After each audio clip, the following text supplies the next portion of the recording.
it's okay to need lubricant or arousal gels or anything else that kind of helps assist in the bedroom. Because listen, my husband loves his power tools, all the power to him. It helps him get the job done faster. Why can't I love my lubricant and arousal gels? That's right. Have you ever been in the middle of sex and suddenly thought, am I taking too long? Do I look okay right now? Should the lights be off? Am I doing enough? And just like that, you're not in the moment anymore and you're in your head. Today, we're talking about the pressure to perform, because when sex starts to feel like a performance review instead of connection, something's definitely off.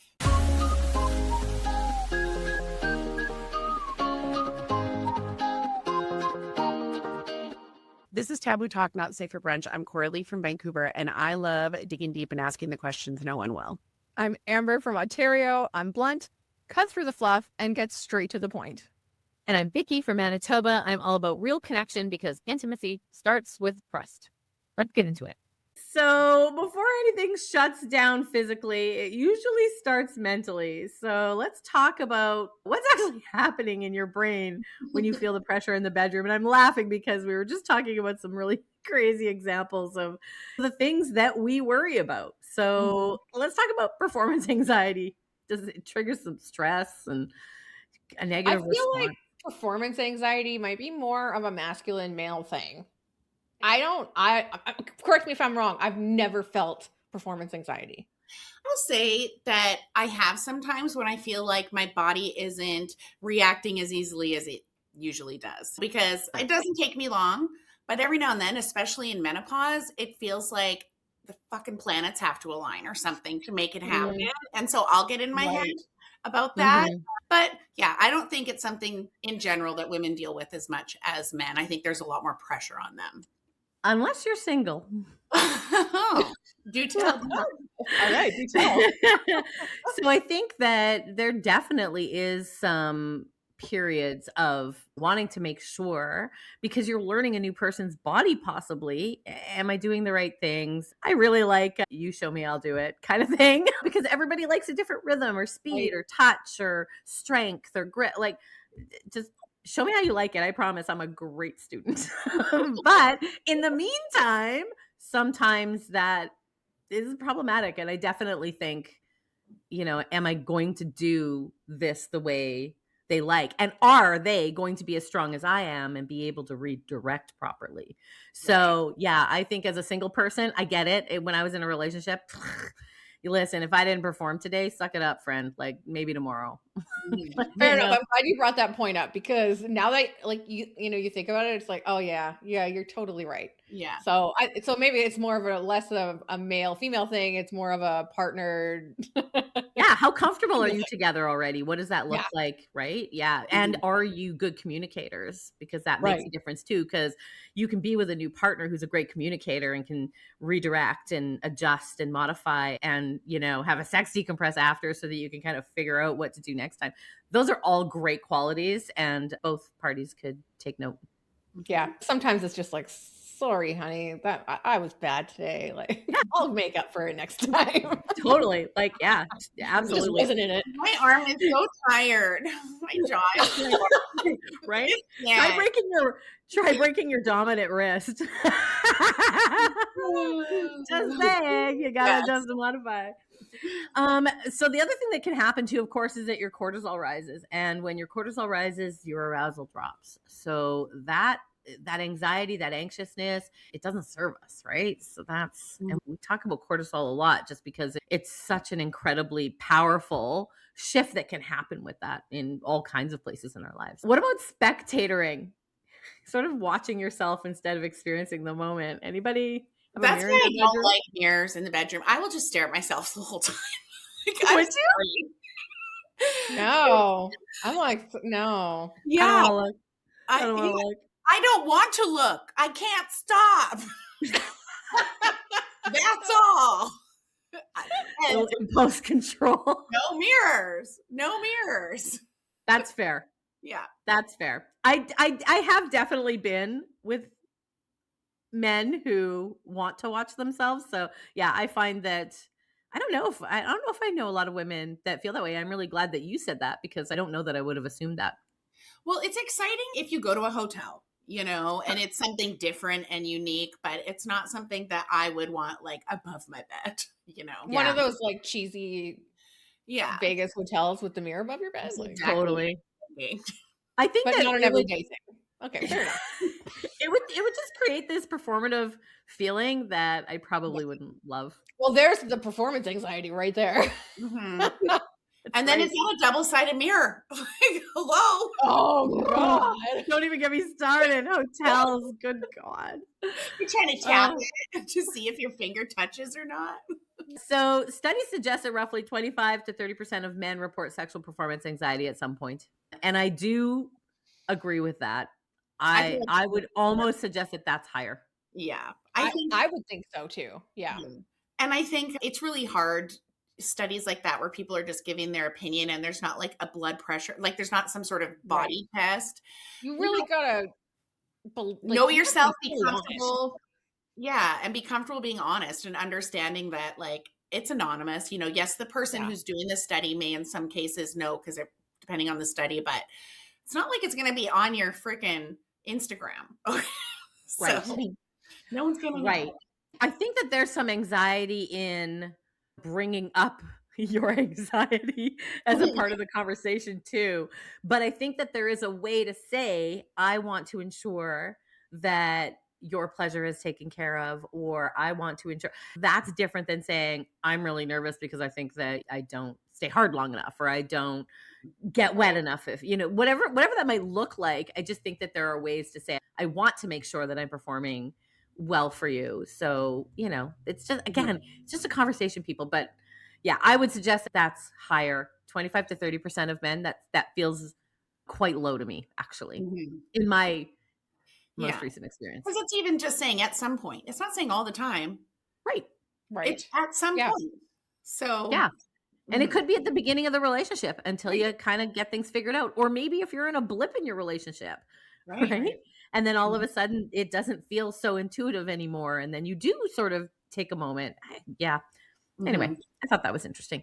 Women experience it differently as well. So we typically can have some worries and concerns about our body image, right? We're concerned about what we look like and how the lingerie fits and how we're being viewed. We're also worried about sounding right. So whether we're in the bedroom and are we making noise? Are we not making noise? Are we quiet? Are we not quiet? What are we doing in there, ladies? Like, and then make the sound intentionally because maybe your partner's like a sound person. That's a lot of pressure because then you're like filming a porno at the same time without a camera. And also sound can be distracting. So if you're with a partner that finds sound distracting, but your natural habitat is to make noise, then there's going to be this disconnect, right? So it's a matter of finding your partner who is distracted by the noises, like has the pillow on your head. Listen, whatever works. Maybe your partner's into the pillow on their head. Could be. Let's talk about comparing themselves to maybe pornography or past partners or maybe even their own fantasies, right? So that puts a lot of pressure on what the scenario needs to look like. And the brain cannot relax into pleasure while it feels evaluated, like when we're overthinking it. So that's really tough. And women, we don't overthink. No. Yeah. And pressure on ourselves creates self-monitoring, and self-monitoring, of course, is going to kill sensation. You lose it. And then now, you're considering faking an orgasm so it ends, which we do not condone. No, we don't want you to do that. But it's run through all of our heads at some point. How do I make this end? And it's not really anything to do with the partner. It's probably because we are in our own heads and we're doing our own thing. And it could be about the partner, but it could also very well not. So, yeah. I think sometimes too, in conversations that I've had with clients, a lot of times they were because things started drying up, and it's just easier to say, I'm drying up, or easier to fake it rather than just have end that it. You never want to do that because you get too dry, then the tears happen and it gets uncomfortable and you're almost programming your brain to like, sex hurts, I don't want to do it anymore. And your body never really wants to get comfortable and aroused anymore. Yeah. if you consistently do that. So grab the lube, do the Mhm. thing. Yeah. Yeah, I agree.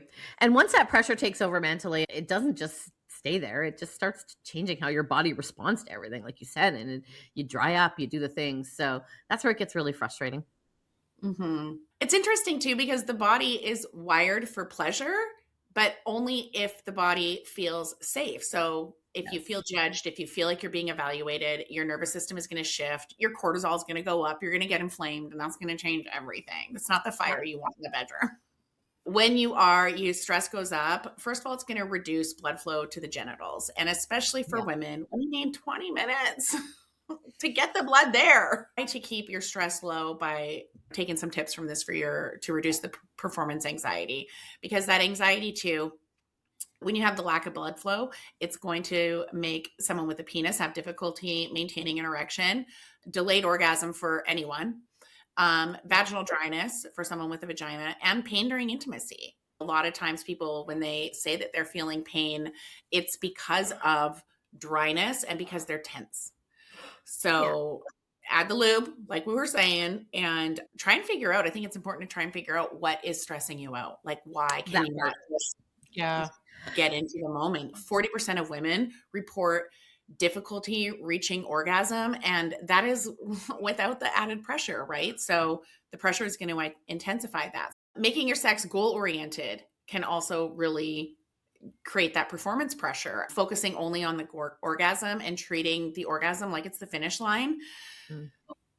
Just think, when you go on a road trip, you see all these cool sights, and then you get to your destination, and that's cool too, but the things you see on the way, they're amazing. And sex can be like that too. Having the lights on versus the lights off. For some, having the lights off feels safe. For other people, having the lights off might reinforce shame. So the issue really isn't the lighting, it's the reason behind the lighting. And I want to share just something that really helped me in my own relationship, because I used to have major performance anxiety about my own appearance. What do I look like? He's seeing all my roles. Like, I had given birth. He's seeing all my roles, or I don't want to have the lights on. And then one day I just, like, I don't know what it was, but I just had this epiphany, like, what's he going to do? Divorce me because I have a fat roll on my belly? And it was just this little click in my head that I was like, well, if he does, I want to find out now when I'm young and cute. And we are so much better for it. We started having way better sex. That was kind of the beginning of my like body acceptance journey. And and if he was like, ew, fat roll, well, I would be a different person on this podcast, right?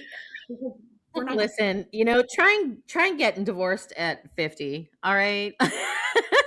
That also creates it's exactly that. It's, you get to a place where your give a meter is so low.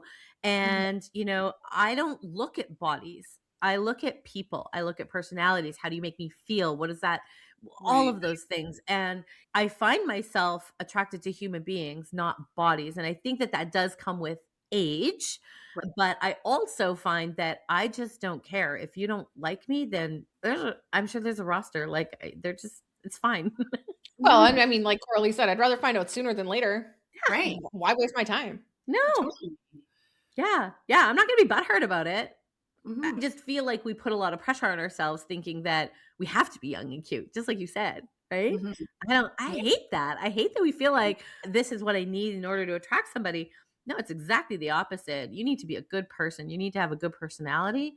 And if that vibes, then let's rock and roll. But that comes with age. Yeah, totally. I mean, back then I was in my 20s when I had this thought. So of course I was thinking, I'll still be young and cute, Now, if I was in that situation now, I'd be like, now I'll know if he's worth my time or not. Correct. Right. Absolutely. Yeah. Yes. That's leveling up, girls.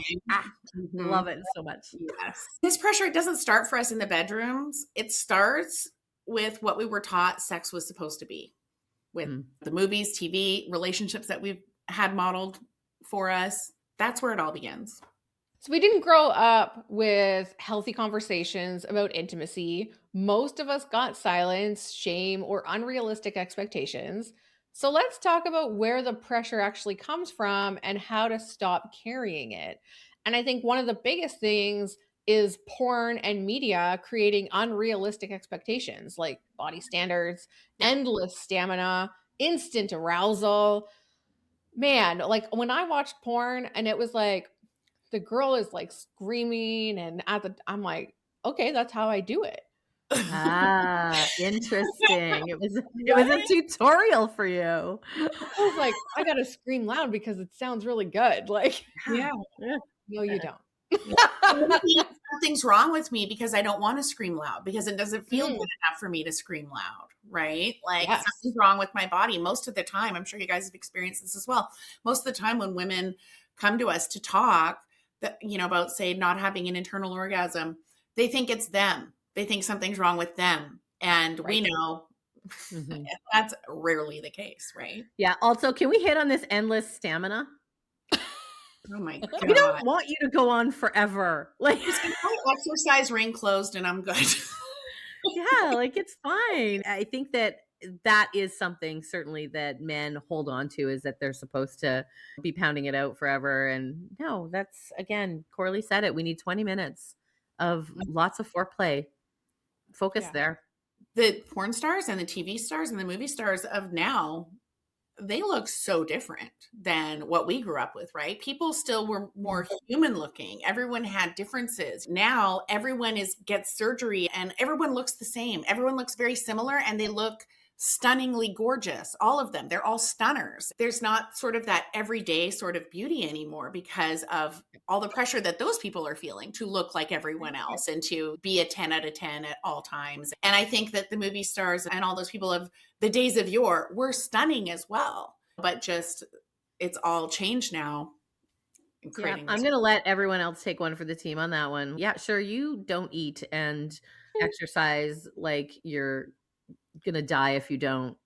Yeah, you do that. And I'll just be over here, fold me like a taco. It's fine. I don't care. I don't give a shit. Sorry. Well, I mean, there's cultural messaging and things too, where it's like, you're to be good in bed equals performance. Right. So now you're like, I'm looking at porn going, okay, I got to do this and this is how I got to sound and da. And an orgasm equals success, where that's where a lot of times women especially will fake it because they think, I'm just not getting there. I'm thinking about the laundry and the dishes and the, and my head is just not in it. And your brain is your biggest friggin' sex organ. So if you're not in it, don't just fake it. You could enjoy all of the things that happen up to it. Mm-hmm. The orgasm might not be in the cards tonight, but the success was the intimacy you had with your partner. Mm-hmm. Agreed. Absolutely. And I do think that goes both ways. Mm-hmm. Right. Perimenopause and aging, hormonal shifts impact arousal and lubrication. So, I mean, we talk a lot about lubrication. We sure do. And perimenopause. Yes. And lubrication. It's like the trifecta. Like, it's biology. Nobody's failing anything. Nope. It's biology. And I mean, sometimes you might not realize it right away and going, holy shit, what the hell is wrong with me? But I love the fact that now algorithm just pops up with all of this perimenopause things. I love it because I learned so much. And I'm like, wow, I'm not broken. I'm okay. I'm not failing. I'm okay. And it's okay to need lubricant or arousal gels or anything else that kind of helps assist in the bedroom. Because listen, my husband loves his power tools. All the power to him. It helps him get the job done faster. Why can't I love my lubricant and arousal gels? That's right. Totally.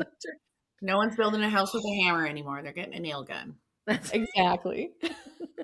So some things that you could do, some action steps that I would like everybody who's listening to kind of take away from this episode is replace that performance mindset with the connection mindset. And also ask, did we feel connected instead of did I do right? And this is something you could ask yourself, but it's also something that you could have that conversation with your partner. Normalize communication with your partner after. Vicky loves the sex decompress. She talks about it all the friggin' time. If I hear anything more about the sex decompress, no. I think she just likes to have sex so that she can do the sex decompress. Yes, you're right. I just want to talk about it after. Tell me what was good. Tell me what needs to change. Tell me what you loved. Yeah. And I mean, like, even like lighting preferences, right? Because one partner might be self-conscious about their body, but then the other partner's, I love to look at you, and having the lights on helps, or lube. How much lube do we do? Did you like that lube? Maybe we should try a different lube if you didn't like that one. Are we involving toys into the bedroom? What was the pace like? If they're like just, maybe you want to slow it down, and that's okay too. Look, a jackhammering has a time and place, and it is not all the time and not all the places. You're right. Amber's been watching porn again. Oh my God. So today we talked about how pressure starts in the mind and then affects the body, and then it's fueled by unrealistic expectations we've absorbed over time. So just remember that sex isn't supposed to feel like an audition. It's not about performance, it's about presence, and it's about connection. So whether the lights are on or off, it doesn't matter nearly as much as whether you feel safe enough to actually be there, and that is what real intimacy looks like. Thanks for filling up a seat at the Taboo Talk Not Safe for Brunch table. If today's episode made you laugh, think, or squirm a little, do us a solid, follow, rate, and leave a review. It's the podcast version of a good tip. Want more unfiltered conversations? Hit the link in the show notes and sign up for our weekly newsletter. It's the stuff that didn't make it on the air. Until next time, keep it bold, keep it curious, and definitely keep it not safe for brunch.